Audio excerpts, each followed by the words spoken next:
हिंदू धर्म में एकादशी व्रत को सभी व्रतों में श्रेष्ठ माना गया है। साल में कुल 24 एकादशी व्रत आते हैं, लेकिन अधिक मास आने पर इनकी संख्या बढ़कर 26 हो जाती है। हर एकादशी का महत्व अलग अलग होता है। ज्येष्ठ मास के शुक्ल पक्ष की एकादशी को निर्जला एकादशी के नाम से जाना जाता है। यह व्रत निर्जल और निराहार रहकर किया जाता है। जैसा कि नाम से ही पता चल रहा है, निर्जला एकादशी। प्रचंड गर्मी के बीच इस कठिन व्रत को नियम के साथ रखने की वजह से इस व्रत को सभी एकादशी के व्रत में सबसे कठिन माना जाता है। ऐसी मान्यता है, जो लोग साल की सभी 24 एकादशियों का व्रत नहीं रख पाते, अगर वो केवल निर्जला एकादशी का व्रत रख लेते हैं तो उन्हें साल की कुल 24 एकादशियों का फल प्राप्त हो जाता है। पद्म पुराण के अनुसार इस व्रत को करने से व्यक्ति के मंदराचल पर्वत जैसे पाप भी जलकर नष्ट हो जाते हैं और मृत्यु के बाद वैकुंठ धाम की प्राप्ति होती है। आइए जानते हैं साल 2024 में निर्जला एकादशी कब है, शुभ मुहूर्त, पूजा विधि और इसका महत्व क्या है। इस बार एकादशी तिथि प्रारंभ होगी 17 जून सोमवार को सुबह 4:44 पर। इससे पहले दसवीं तिथि रहेगी और एकादशी तिथि समाप्त होगी 18 जून मंगलवार की सुबह 6:25 पर। इसलिए इस बार 18 जून मंगलवार को निर्जला एकादशी का व्रत रखा जाएगा।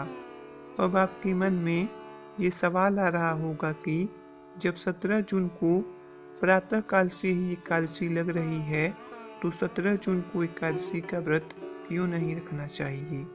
तो इसके लिए आपको हमेशा एक बात का ध्यान रखना चाहिए कि व्रत का पारण करते समय देखा जाता है कि सुबह के समय हरिवासर न हो, क्योंकि यदि सुबह के समय हरिवासर होता है तो उस समय व्रत का पारण नहीं किया जाता। और जिस दिन सूर्योदय से पहले एकादशी हो, सूर्योदय के बाद द्वादशी तिथि लग रही हो, उस तिथि में व्रत रखना सबके लिए उत्तम होता है। सभी वैष्णव संप्रदाय के लोग 18 जून मंगलवार के दिन ही व्रत रखेंगे। ऐसे में सभी गृहस्थ जनों को भी इसी दिन व्रत रखना चाहिए। द्वादशी तिथि प्रारंभ होगी 18 जून मंगलवार की सुबह 6:26 पर और द्वादशी तिथि समाप्त होगी 19 जून बुधवार की सुबह 7:28 पर। द्वादशी तिथि लगते ही हरिवासर का समय भी शुरू हो जाता है, जो कि शुरुआत के 5 से 6 घंटे तक रहता है। 19 जून बुधवार को सुबह 5:45 से 7:28 के बीच आप व्रत का पारण कर सकते हैं। एकादशी के दिन जो भी लोग उपवास रखते हैं, उन्हें एक दिन पूर्व दसवीं तिथि के नियमों का पालन करना होता है। नियमों के अनुसार सूर्यास्त के बाद व्रत रखने वाले व्यक्ति को अन्न ग्रहण नहीं करना चाहिए। यदि आपको बहुत ज़्यादा भूख लगती है तो दसवीं तिथि की शाम को 5 बजे के बाद फल ग्रहण कर सकते हैं, लेकिन अन्न नहीं। दसवीं तिथि को सात्विक भोजन ग्रहण किया जाता है। यदि आपने इस दिन तामसिक भोजन जैसे लहसुन, प्याज, मसूर की दाल, बैगन, साग, मूली आदि ग्रहण किया है तो व्रत का अधूरा फल ही आपको प्राप्त होगा। इस दिन चावल भी खाना वर्जित होता है। भगवान विष्णु को तुलसी पत्र अर्पित किए जाते हैं, तो दसवीं तिथि को सूर्यास्त होने से पहले पहले तोड़कर रख लेनी चाहिए। अक्सर लोग तुलसी पत्र तोड़ना भूल जाते हैं। ऐसे में आप सूखी हुई तुलसी पत्र या अपने आप गिरे हुए तुलसी पत्र पानी से धोकर भगवान को अर्पित कर सकते हैं। यह व्रत बहुत कठिन होता है, इसलिए किसी भी तरह के रोगी को, वृद्ध लोगों को या बच्चों को यह व्रत नहीं करना चाहिए। शारीरिक रूप से सक्षम और समर्थ लोगों को ही निर्जला एकादशी का व्रत निर्जल रहकर करना चाहिए। नहीं तो आप सामान्य एकादशी की तरह पानी पीकर और फलाहार करके भी यह व्रत कर सकते हैं।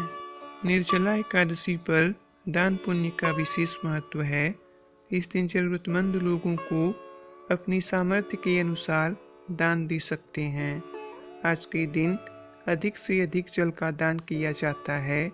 जल से भरी घड़ी, वस्त्र, पंखे, जूते, चप्पल, सत्तू, छाता आदि का दान कर सकते हैं।